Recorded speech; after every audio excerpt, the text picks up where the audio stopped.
Maka yang paling penting adalah bagaimana menerapkan pendidikan tidak sekedar ilmu.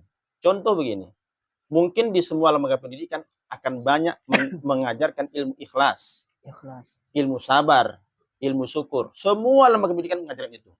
Tapi apakah setelah lulus dari pondok pesantren itu, anak itu sampai tingkatannya kepada mukhlis, sampai pada tingkatannya orang yang sabar atau yang pandai bersyukur? Belum tentu. Belum tentu. Justru kondisi keadaan anak yang serba kekurangan itu, dengan fasilitas yang minim, kadang-kadang gurunya pun yang hadir tidak begitu maksimal, ditambah lagi jarang belajar, ditambah lagi gedungnya pun seperti itu. Justru mengajarkan anak secara langsung tentang apa itu arti kesabaran. Kemudian apa itu arti syukur dan bagaimana cara supaya ikhlas di dalam perjuangan. Maka Pondok Pesantren Darul Quran Darussalam itu memiliki visi dan misi menciptakan generasi muda Islam Qurani, masjidi dan berprestasi. Tentunya ini dilatih menjadi pejuang-pejuang. Alhamdulillah, Pondok Pesantren kita walaupun mungkin kalah fasilitas dengan yang lain, sudah kita lihat alumni-alumni kita. Ketika mereka terjun ke masyarakat dan bergabung di lembaga pendidikan yang lain, mereka mampu menjadi pelopor. Kenapa? Karena mereka di sana kita didik secara mentalitas. Banyak orang yang ilmunya tinggi, nilai raportnya kertasnya tinggi, tapi kita turun ke masyarakat, dia tidak mampu menghadapi alam nyata. Kenapa? Mereka terlalu manja di dalam pendidikan. Itu yang saya pahami. Jadi kepada orang tua, untuk memilih lembaga pendidikan yang baik dan benar, yang silahkan pilih pendidikan yang mampu. Kita orang kaya silahkan, nggak jadi masalah, tapi itu jangan jadikan sebagai tolak ukur bahwa lembaga pendidikan yang baik itu harus yang seperti ini. Kalau tolak ukurnya adalah finansial ataupun fasilitas, bukan itu.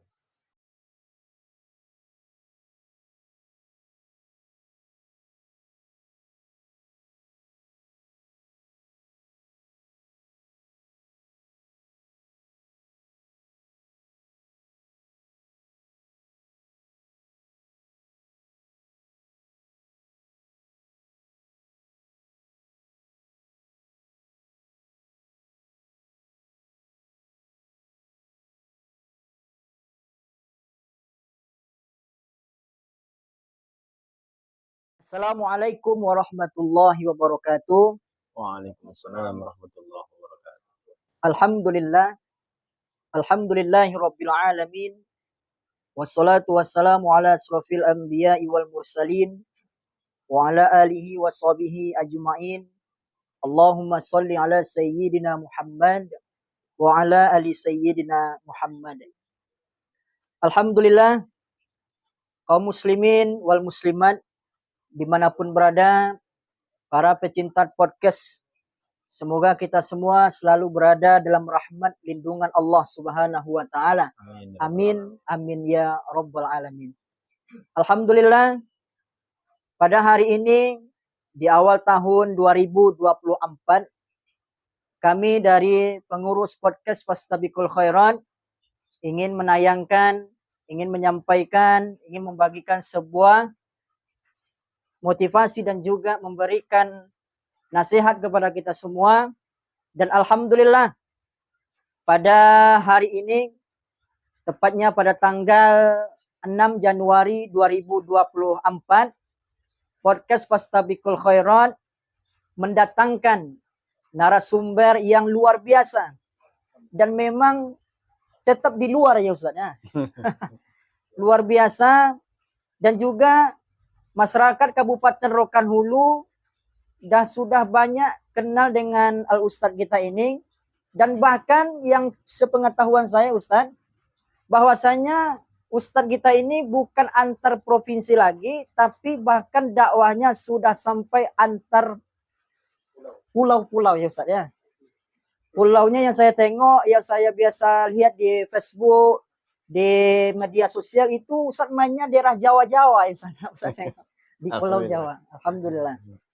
Jadi alhamdulillah kaum muslimin wal muslimat, sebelum kita mendengarkan ceramah agama yang akan disampaikan oleh guru kita Al-Ustadz Ahmad Siregar, namun saya ingin memperkenalkan kepada kita semua narasumber kita ini. Nama aslinya Al-Ustadz Ahmad Siregar SPDI, ya Ustadz ya. Tapi orang memberikan dia suatu gelar. apa gelarnya disingkat dengan UAS saya itu Ustaz ya. UAS Ah, KW. UAS betul sekali saya. UAS bukan Ustadz Abdul Somad tapi Ustadz Ahmad Siregar ya Ustaz ya. Dan juga Ustadz kita ini termasuk ketua ya Ustaz ya, ketua pimpinan wilayah Persatuan Guru Madrasah Nasional Indonesia. Dan juga Ustadz kita ini pimpinan dan owner Pondok Pesantren Darul Quran Kecamatan Kunto Darussalam ya Ustaz ya. Ya. Kecamatan Kunto Darussalam. Dan juga Ustadz kita ini termasuk anggota perwakilan daerah Dewan Masjid Indonesia Kabupaten Rokan Hulu di bidang ibadah. Jadi Ustadz, kalau saya pribadi ya Ustadz ya, kalau saya pribadi ini belum kenal lah kali sama Ustadz, biodata Ustadz. Tapi ada satu hal yang menyentuh di hati saya Ustadz. Ya. Mengenai biodata Ustadz. Dengar-dengar Ustadz kan, yang saya dengar status Ustadz itu melebihi satu wanita yang Ustadz nikahi. Masya Allah. Itu Ini viral ini namanya. Oh, iya. Iya. Itu Bakal gimana viral. itu Ustadz? Memang betul atau seperti apa ya Ustadz? Ini langsung ya atau gimana? Ini mukadimah atau langsung nih? Iya mungkin. Kayaknya mukadimahnya langsung ke inti namanya. Langsung ke intisarinya Ustadz. Iya. Ya, alhamdulillah. Alhamdulillah. Alhamdulillah seperti apa yang dipikirkan dan apa seperti yang dilihat orang Oh, lain. Alhamdulillah dapat amanah. dapat Dapat amanah. amanah beserta aminah. Amin. Alhamdulillah, kaum muslimin wal muslimat dimanapun berada, marilah kita sama-sama kita dengarkan ceramah agama yang akan disampaikan oleh guru kita, Al-Ustaz Ahmad Siregar, Sarjana Pendidikan Islam, dengan judul Pondok Pesantren sebagai Benteng Generasi Islam. Kepada Al-Ustaz kami persilahkan. Terima kasih. Bismillahirrahmanirrahim. Assalamualaikum warahmatullahi wabarakatuh. Waalaikumsalam warahmatullahi wabarakatuh. Innal hamdalillah wassalatu wassalamu ala Rasulillah wa ala alihi wa sahbihi wa mawala wa man tabi'ahum bi ihsanin ila yaumil qiyamah amma ba'd. Para hadirin, pemirsa di mana saja berada, khususnya masyarakat Kabupaten Rokan Hulu yang saya cintai karena Allah Subhanahu wa taala, wabil khusus moderator kita yang tampannya sampai ke jagat raya, luar biasa. Dengan kacamata hitamnya yang Kacamata hitam menawan misalnya. hati para setiap wanita. Masya Allah. Mari sama-sama kita bersyukur terlebih dahulu kepada Allah Subhanahu wa taala atas limpahan rahmat dan nikmatnya kita pada hari ini masih dapat berkumpul mendengarkan ataupun menyajikan kajian-kajian Islam, kajian-kajian agama yang dipelopori oleh podcast Fastabil Khairat Rokan Hulu. Ini adalah salah satu kreativitas pemuda yang luar biasa memanfaatkan zaman hari ini dengan generasi muda milenial. Alhamdulillah, mudah-mudahan kegiatan ini mendapatkan keberkahan dari Allah Subhanahu wa taala. Amin, amin. Bersolawat kita kepada baginda Rasulullah Muhammad sallallahu alaihi wasallam dengan lafaz Allahumma shalli wa sallim wa barik ala sayyidina Muhammad wa ala ali sayyidina Muhammad. Mudah-mudahan kita sama-sama mendapatkan syafaatnya di yaumil akhir kelak. Amin amin ya rabbal alamin. Amin. Pemirsa di mana saja berada, yang pertama saya ucapkan terima kasih kepada moderator yang telah memberikan waktu seluas-luasnya kepada saya untuk memberikan sedikit materi pencerahan terkait dengan pesantren dan pemuda hari ini, ya. Bagaimana peran pesantren saat ini sangat dibutuhkan. Peran pesantren di zaman saat sekarang ini sangat diperlukan, terutama untuk membina generasi muda kita. Karena apa? Karena maju mundurnya sebuah negara, sebuah bangsa ke depan itu tergantung daripada bagaimana pemuda hari ini. Pemuda hari ini dinilai baik ataupun tidak baik, ataupun punya harapan atau tidak, bisa menggantikan para pemimpin hari ini tergantung bagaimana sikap akhlak dan perilaku pemuda hari ini.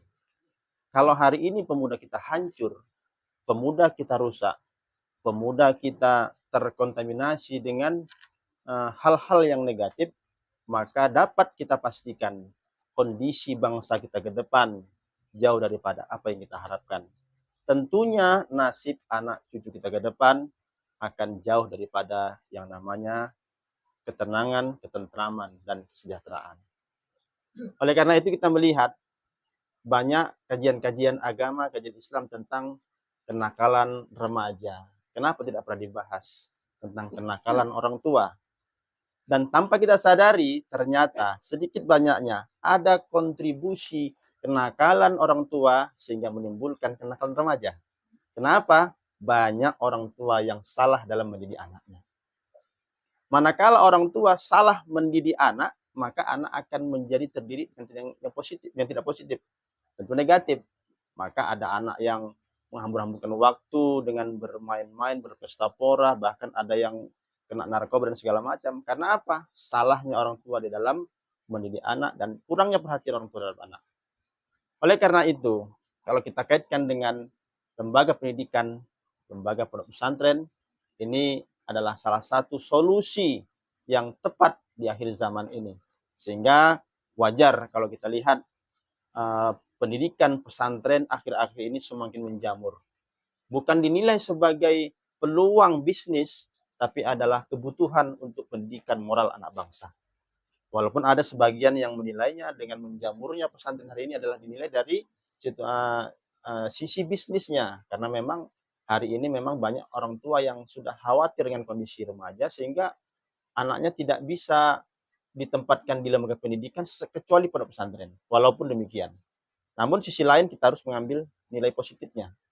Bahwasanya hari ini di Rokan Hulu saja melalui catatan Kementerian Agama Kabupaten Rokan Hulu, di Rokan Hulu sudah ada 42 lembaga pendidikan pondok pesantren yang mendapatkan izin secara resmi oleh Kementerian Agama. Kemudian di Provinsi Riau, alhamdulillah sudah mencapai 430 lembaga pondok pesantren yang ada di Provinsi Riau. Perkembangannya luar biasa. Apa sebabnya? Karena orang tua masyarakat kita menilai bahwasanya hanya pondok pesantren dengan sistem pendidikan yang mengacu kepada sistem pendidikan Islam yang mampu memperbaiki moral anak bangsa. Maka saya katakan di awal tadi, kemajuan dan kemunduran sebuah bangsa tergantung bagaimana moral generasi muda saat ini. Maka kehancuran moral anak bangsa hari ini tidak bisa diperbaiki kecuali dengan lembaga pendidikan pondok pesantren. Mengapa demikian? Karena memang disinilah pondok pesantren diajarkan kepada dua hal, pendidikan duniawi dan pendidikan ukhrawi yang mengacu kepada akhlakul karimah. Sehingga walaupun beliau itu di pesantren diajarkan tentang keduniawian, tapi didasarkan akhlakul karimah. Hari ini banyak orang yang belajar tentang ilmu duniawi, tapi tidak dibaring dengan akhlakul karimah. Bahkan ada yang belajar agama sekalipun, namun tidak dibentengi dengan akhlakul karimah. Sehingga banyak yang tahu agama, namun perilakunya jauh daripada agama. Inilah salah satu kehancuran moral daripada generasi bangsa. Oleh karena itu penting kita membahas tentang bagaimana lembaga pendidikan pesantren dan peran pesantren terhadap kemajuan sebuah bangsa. Mudah-mudahan ke depan pondok-pondok pesantren kita secara umum di Provinsi Riau, khususnya di Kabupaten Rokan Hulu, dapat memberikan kontribusi positif dan maksimal untuk perubahan ataupun untuk kemajuan moral generasi bangsa. Insya Allah 5-10 tahun ke depan, jikalau hari ini lembaga pendidikan agama pondok pesantren mampu mencetak generasi yang berakhlakul karimah, tidak hanya dia itu memiliki pengetahuan iptek saja ataupun pengetahuan agama saja, namun paling penting adalah berakhlakul karimah. Dan insya Allah melalui lembaga pendidikan pesantren akan mewujudkan, akan melahirkan generasi-generasi yang berakhlakul karimah. Ini salah satu yang menjadi acuan ya kita. Di sisi lain, kondisi hari ini mengapa demikian? Karena kita tidak sedang berada menghadapi persoalan ekstrem. Ekstrem itu apa? Pendidikan-pendidikan yang berasal dari barat. kemajuan zaman hari ini memiliki dampak positif, namun juga banyak dampak negatifnya. Kenapa? Kalau di tahun 90-an, ketika kita mengingat di masa yang lalu, itu belum ada jaringan internet, belum ada handphone, apalagi Android. Kalaupun ada sambungan telepon, itu telepon rumah, penggunaannya terbatas, akses tidak begitu seluas hari ini. Kemajuan zaman kalau diukur dari kemajuan teknologi, memang sekarang sudah maju dari segi teknologi. Tapi kita lihat justru dengan kemajuan teknologi menimbulkan dampak negatif kehancuran moral anak-anak bangsa. Kenapa demikian? Pendidikan-pendidikan ekstrem berasal dari barat yang bisa mereka akses di setiap saat. Kalau dulu kita menonton harus ke bioskop, hari ini menonton cukup di dalam ruang kamar sendiri. Luar biasa, sudah sampai ke situ. Jadi oleh karena itu, semakin merosotnya generasi anak bangsa tadi ini yang berawal dari eksternnya, maka ini sangat menyebabkan kewaspadaan bagi kita, terutama bagi pemimpin-pemimpin daerah. Selanjutnya ada yang pengaruh namanya pengaruh intern, yaitu pengaruh keluarga. Dengan minimnya pendidikan dan pengetahuan agama bagi sebuah keluarga, maka akan menyebabkan uswatun hasanah terhadap generasi yang bernilai negatif.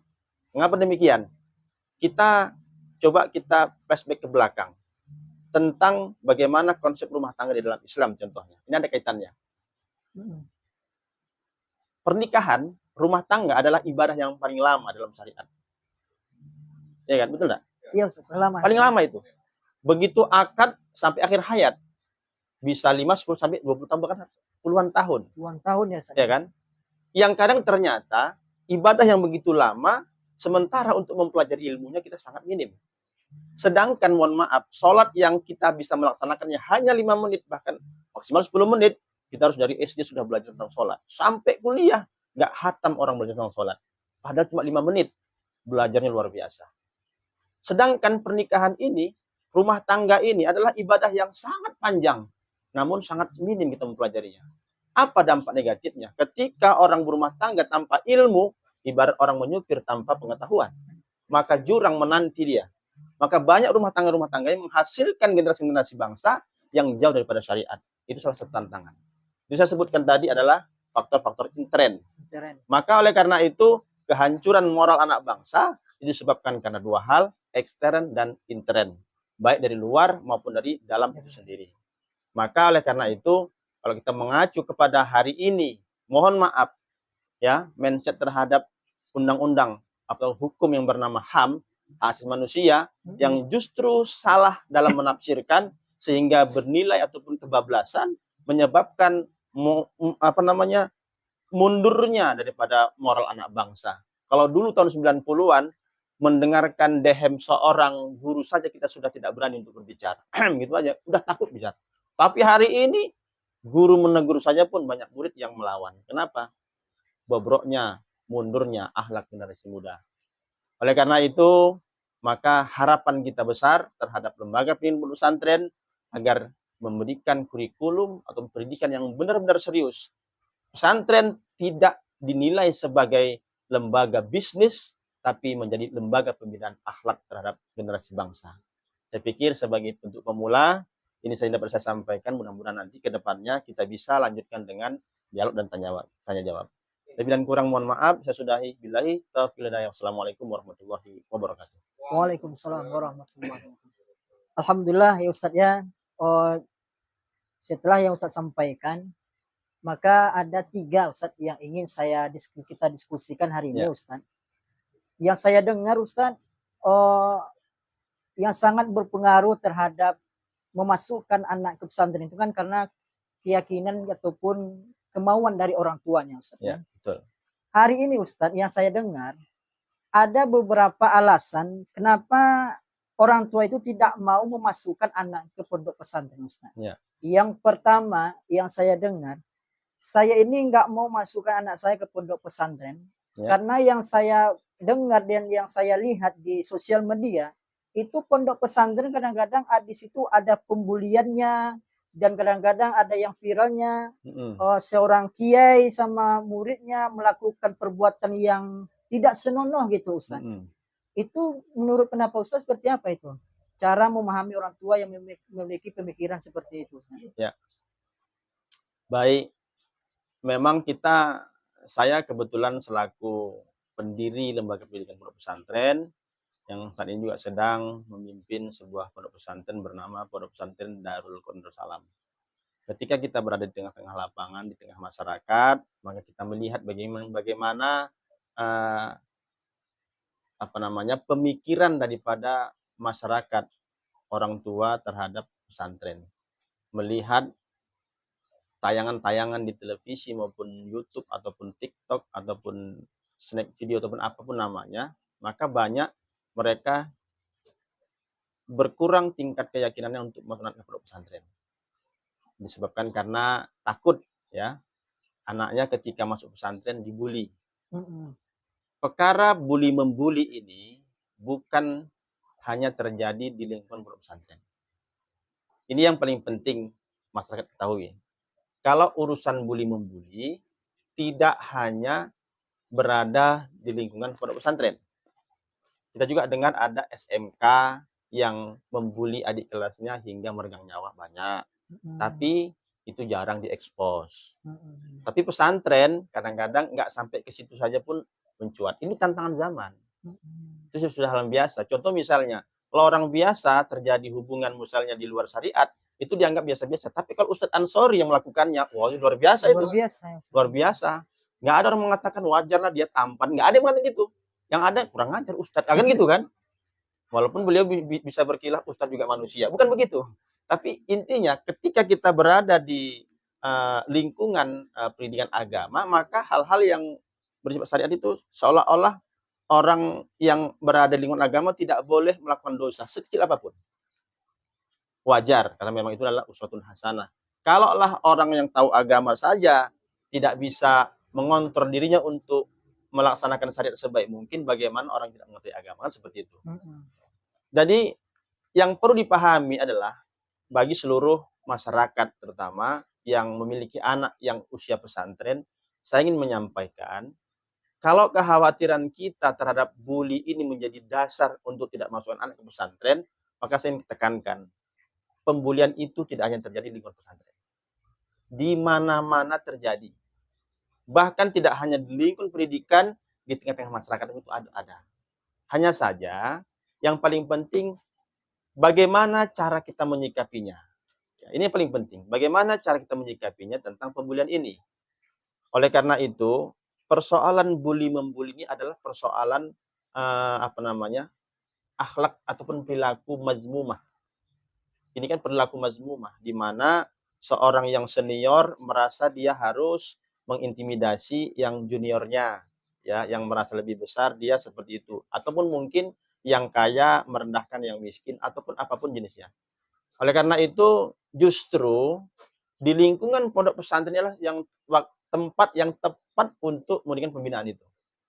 Karena bisa jadi bibit-bibit pembulian ini bukan terjadi semenjak di pesantren, tapi dia dapatkan dari sekolah-sekolah sebelumnya, misalnya di SD, ataupun melihat tayangan-tayangan di sekolah-sekolah umum, terbawa sampai ke pesantren. Ketika di pesantren, anak tersebut masih melakukan praktik pembulian itu, tapi tidak mengacu kepada personil anaknya, selalu disalahkan pesantrennya. Oleh karena itu pesantren harus jeli. Bagaimana cara penanganannya? Pihak pesantren yang pertama mesti waspada. Mewaspadai bahwasanya setiap anak itu memiliki bibit seperti itu. Sehingga yang kedua selain waspada harus adanya pengawasan yang ketat, ya.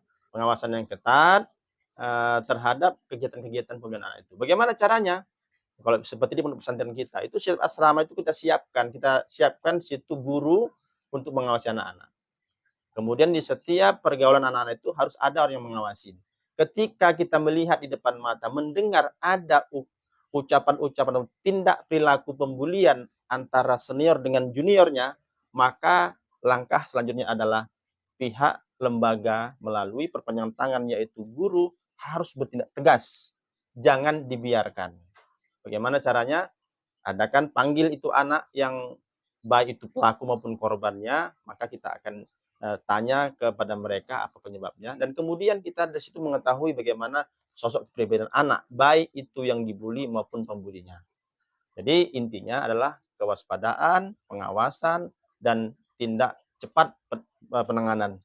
Ketika pembulian itu sudah mencapai level 4, level terakhir yang akut istilahnya, menyebabkan timbulnya misalnya kekerasan fisik misalnya, maka ini harus tegas pihak pesantren. Jangan pesantren ini mengadakan pembelaan, walaupun si pembuli itu adalah termasuk misalnya anak ketua yayasan. Harus tegas. Selama ini kan tidak seperti itu. Iya. Jadi karena dia itu adalah anak orang yang berpengaruh, sehingga konsep penanganan hukumnya ini seolah-olah ini tebang pilih. Salah satunya yang menyebabkan itu terus menjamur adalah rata-rata ya pembuli itu adalah orang-orang anak-anak yang memiliki orang tuanya berpengaruh. Baik itu apa dia seorang anak pejabat, apakah dia itu orang kaya, apakah dia itu anak pengurus atau anak guru. Biasanya seperti itu. Namun di sisi lain maka tetap diberikan pembinaan-pembinaan bahwasanya ada akhlakul karimah di mana yang tua itu menyayangi yang muda, di mana yang seumuran saling menghargai, di mana yang lebih muda itu menghormati yang lebih tua. Itu terus ditanamkan konsep-konsep itu. Tidak hanya secara teoritis, tapi harus ada praktik-praktik yang kita berikan menjadi sebuah kurikulum. Nah, mungkin masalah pembulian seperti itu. Karena ini memang harus ditanda serius. Di mana saja lembaga pasti ada ini. Pembulian. Pasti ada pembulian. Tidak hanya di pesantren, tetapi bisa katakan bukan berarti di pesantren itu akan terjadi pembulian. Makanya sebenarnya nggak ada pesantren yang menerapkan konsep ini, nggak ada yang membenarkan. Tetapi karena bibit itu dibawa ya dari dasar anak itu dulu berasal. Nah, misalnya dari SD ini, dari MI ini, atau dari sekolah sebelumnya, atau mungkin anak-anak pindahan. Nah, seperti itu. Kemudian tadi yang kedua tadi Ustaz menyampaikan tentang bagaimana tindak-tindak yang melanggar syariat, seperti ada peristiwa apa namanya seksual ya, pelecehan seksual, baik itu dari seorang kiai kepada santri. Tentunya yang lebih menonjol itu adalah perilaku seorang kiainya kepada santrinya. Kalau misalnya seorang kiai kepada guru ada, tapi jarang itu terungkap. Karena biasanya kalau kiai sama guru itu bukan pelecehan, tapi cinta segitiga. Seperti itu ya. Bukan apa. Itu jarang terungkap itu. Dan kemudian saya alhamdulillah banyak keliling Jawa, seperti Ustaz sampai tadi di awal. Bahwasanya mulai dari Banten, Jakarta, Jawa Barat, Jawa Timur, Jawa Tengah, sampai ke Pulau Madura, kita ketemui pondok pesantren yang alhamdulillah. Jadi bicara soal tindak seksual ini, gitu kan, selain kita melihat tayangan-tayangan di televisi melalui YouTube dan berita-berita, kita melihat informasi-informasi yang bersumber dari orang-orang yang kita kenal. Memang mohon maaf, hal yang demikian itu banyak yang terjadi.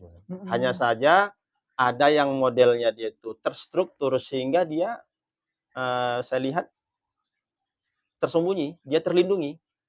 Seperti beberapa waktu yang lalu kita dengar di pondok pesantren A ya di daerah Jawa Timur, itu bahkan anak seorang kiainya. Ya kan, setelah diteliti itu praktik terjadi sudah puluhan tahun. Jadi ada satu sikap dari mayoritas santri-santri yang berasal dari tanah Jawa itu, yaitu adab. Husnul adab kepada kiai. Jadi sampai saking husnul adabnya itu kepada kiai ataupun keturunan kiai, mereka diperlakukan negatif pun tidak berani untuk melawan. Seperti itu. Bahkan sampai seperti ini.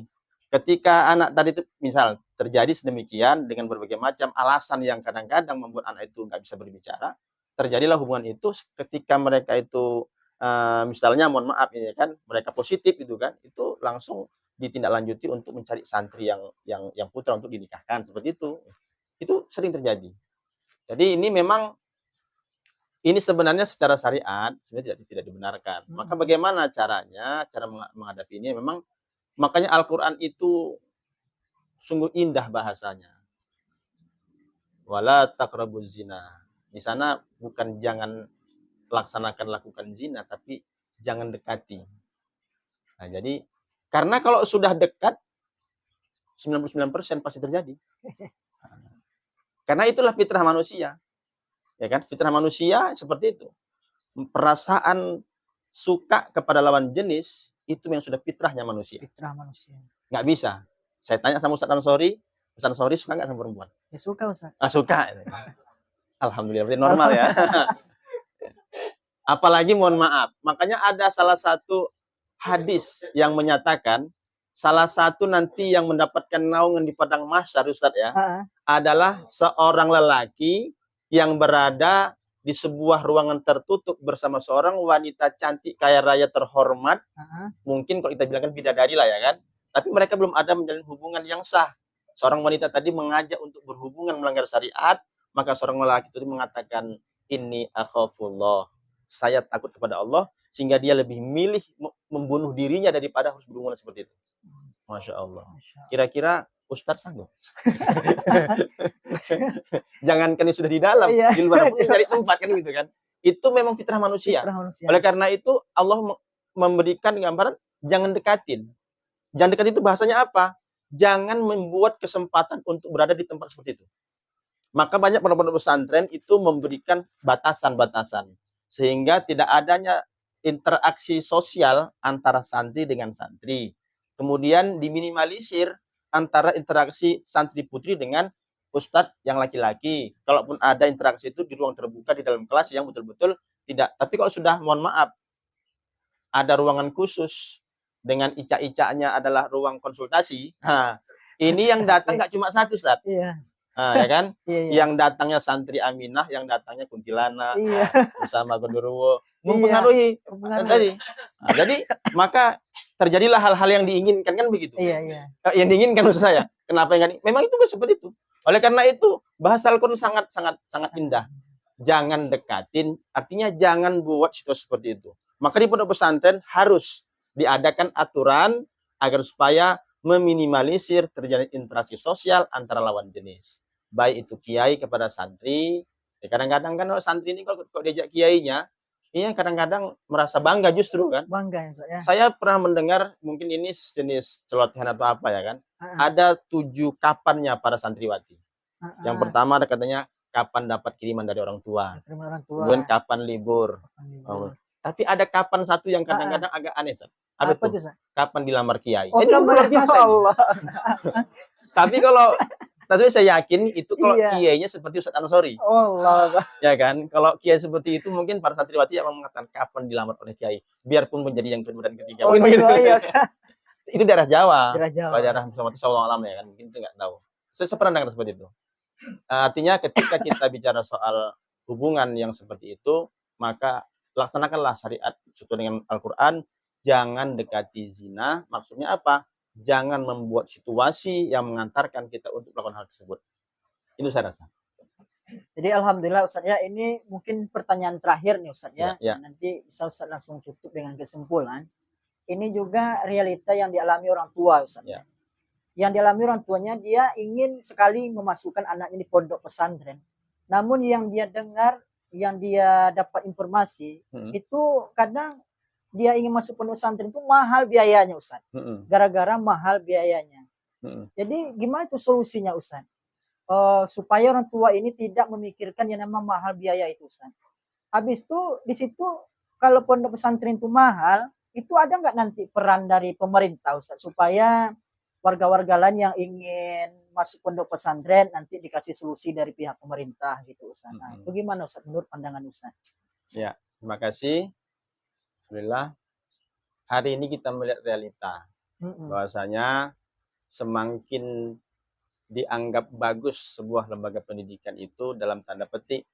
Yang disebut bagus itu tolak ukur menurut masyarakat. Yang satu pertama, gedungnya bagus.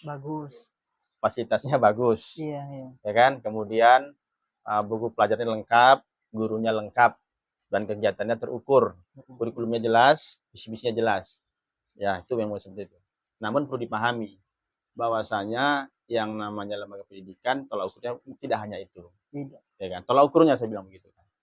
Nah, kemudian kalau kita menjadikan tolak ukur seperti itu, tentulah pondok pesantren tertua di Sumatera, pondok pesantren Mustafawiyah Purba Baru, tidak masuk kriteria pondok yang bagus. Karena kita lihat fasilitasnya sangat luar biasa. Mandinya di alam terbuka. Bayangkanlah bagaimana mereka membuang hajat. Gitu kan? Nggak ada WC-nya. WC-nya di sungai lepas begitu. Kalau itu tolak ukurnya. Tetapi perlu kita sadari bahwasanya kita pernah punya kepala kantor Kementerian Agama, baik Kabupaten Rokan Hulu ataupun Provinsi Riau, yang alumni dari Pondok Pesantren Mustafawiyah Purba Baru yang dianggap tidak bagus menurut penilaian yang tadi. Oleh karena itu, di dalam menilai lembaga pendidikan itu bagus atau tidaknya, bukan pada saat anak itu berada di lembaga pendidikan itu. Tapi bagaimana? Kita lihat nanti tamatannya itu jadi apa dan bagaimana. Itu tolak ukurnya kalau menurut saya pribadi. Karena kalau kita harus tolak ukurnya adalah gedungnya bagus, bukunya lengkap, gurunya hebat-hebat, LC semua, bahkan doktor, bahkan MPD dan segala macam bla bla bla, tentu harus dibarengi dengan biaya yang mahal. Jelas itu. Karena untuk bangun gedung berapa, biaya pembangunan, kemudian menggaji guru berapa, fasilitas yang lain berapa, tentu dibarengi. Sementara oleh karena itu saya secara pribadi mendirikan lembaga pendidikan Pondok Pesantren Darul Quran Darussalam adalah dengan niat dan cita-cita untuk mengakomodir anak-anak yang tidak mampu, duafa, fuqara, wal masakin, yatim dan piatu, yang mereka ingin belajar agama di pesantren namun terkendala dengan biaya. Kenapa demikian? Kita cari pola. Pola-polanya bagaimana? Pola belajar dengan alam, pola belajar dengan sederhana, dengan apa adanya. Yang paling penting adalah penanaman nilai-nilai keikhlasan di dalam agama. Maka yang paling penting adalah bagaimana menerapkan pendidikan tidak sekedar ilmu. Contoh begini, mungkin di semua lembaga pendidikan akan banyak mengajarkan ilmu ikhlas, ilmu sabar, ilmu syukur. Semua lembaga pendidikan mengajarkan itu. Tapi apakah setelah lulus dari pondok pesantren itu, anak itu sampai tingkatannya kepada mukhlis, sampai pada tingkatannya orang yang sabar atau yang pandai bersyukur? Belum tentu. Belum tentu. Justru kondisi keadaan anak yang serba kekurangan itu, dengan fasilitas yang minim, kadang-kadang gurunya pun yang hadir tidak begitu maksimal, ditambah lagi jarang belajar, ditambah lagi gedungnya pun seperti itu. Justru mengajarkan anak secara langsung tentang apa itu arti kesabaran. Kemudian apa itu arti syukur. Dan bagaimana cara kita supaya ikhlas di dalam perjuangan. Maka Pondok Pesantren Darul Quran Darussalam itu memiliki visi dan misi menciptakan generasi muda Islam Qurani, masjidi, dan berprestasi. Tentunya ini dilatih menjadi pejuang-pejuang. Alhamdulillah, Pondok Pesantren kita walaupun mungkin kalah fasilitas yang lain, sudah kita lihat alumni-alumni kita. Ketika mereka terjun ke masyarakat dan bergabung di lembaga-lembaga yang lain, mereka mampu menjadi pelopor. Kenapa? Karena mereka di sana kita didik secara mentalitas. Banyak orang yang ilmunya tinggi, nilai raportnya kertasnya tinggi, tapi kita turun ke masyarakat, dia tidak mampu menghadapi alam nyata. Kenapa? Mereka terlalu manja di lembaga pendidikan. Itu yang saya pahami. Jadi kepada orang tua, untuk memilih lembaga pendidikan yang baik dan benar, yang silahkan pilih pendidikan yang mampu. Kita orang kaya silahkan, nggak jadi masalah. Tapi itu jangan jadikan sebagai tolak ukur bahwa lembaga pendidikan yang baik itu harus yang seperti ini. Kalau tolak ukurnya adalah finansial ataupun fasilitas, bukan itu. Saya pikir demikian, Ustaz. Ya, mungkin ada yang kurang jelas, saya silahkan bertanya. Ya, alhamdulillah ya Ustaz, ya terima kasih yang sudah Ustaz sampaikan. Jadi mengenai pesantren ini harus butuh juga pemimpin ya Ustaz ya. Di situ. Ini Ustaz yang belum saya sampaikan bahwasanya bagaimana peran caranya ada lembaga pendidikan yang membutuhkan biaya, namun kita lihat kondisi masyarakat yang mungkin belum sampai situ. Itulah dibutuhkannya pemimpin yang peduli terhadap pendidikan dan masyarakat. Sangat dibutuhkan. Oleh karena itu, saya berpesan di tahun 2024 ini, tepatnya 14 Februari adalah penentuan siapa pemimpin kita. Salah pilih pemimpin, maka pemimpin akan memberikan kebijakan yang tidak pro rakyat. Maka akan mengakibatkan kepada kesejahteraan rakyat dan ketidakpedulian terhadap rakyat. Maka kalau salah memilih pemimpin, siap-siap seluruh warga Indonesia akan dapat merasakan akibatnya. Oleh karena itu, kalau hari ini Ustadz tadi mengeluh dengan kondisi hari ini, berarti harus ada yang mau dirubah, Ustadz. Situasi harus dirubah. Tentunya merubah pemimpin yang bisa merubah kondisi hari ini. Jadi 2024 perubahan dan perbaikan. Perubahan dan perbaikan. Ya, Insya Allah. Takbir. Takbir Allah. Ya, sebagai kesimpulan Ustaz. Silakan Ustaz. Kesimpulannya bahwasanya lembaga pendidikan pesantren adalah lembaga yang tepat untuk mencetak generasi muda Islam yang siap untuk menatap masa depan yang lebih cerah, menyiapkan pemimpin-pemimpin untuk menggantikan para pemimpin hari ini, tentunya berlandaskan agama. Oleh karena itu, kepada seluruh pemirsa, orang tua yang memiliki anak yang usia pesantren, jangan pernah menggunakan mindset bahwa pesantren itu adalah yang satu terbelakang, yang kedua takut dibully dan hal-hal yang lain ataupun mahal. Maka percayakanlah kepada lembaga pendidikan pesantren, ya, bahwasanya pesantren mampu menciptakan generasi yang baik. Kalaupun ternyata nggak baik, mohon maaf, jangan terlalu cepat menyalahkan pesantren, karena baik buruknya anak kita itu tidak lain bersumber dari kita sebagai orang tua. Dan ingat kata kuncinya, pesantren pertama itu bukan lembaga pendidikan pesantren, tapi rumah tangga itu adalah pesantren pertama yang diterima oleh anak. Maka apabila anak ke pesantren, ke lembaga pendidikan pesantren tidak baik, disebabkan karena memang pesantren di rumah itu tidak bagus. Allah. Demikian. Alhamdulillah. Terima kasih ya kaum muslimin wal muslimat, para pecinta podcast Fastabiqul Khairat dimanapun berada. Demikianlah kegiatan kita pada hari ini ya Ustadznya. Bagi kaum muslimin wal muslimat yang belum subscribe channel podcast Fastabiqul Khairat, kami mengajak untuk mensubscribe-nya, meng-like-nya, dan mengkomen supaya channel podcast Fastabiqul Khairat ini dapat memberikan kebaikan demi meraih Amin, amin, ya kejayaan Rabbal nantinya. Alamin. Amin, amin ya Rabbal Alamin. Terima kasih atas perhatiannya. Wassalamualaikum warahmatullahi wabarakatuh. Waalaikumsalam warahmatullahi wabarakatuh.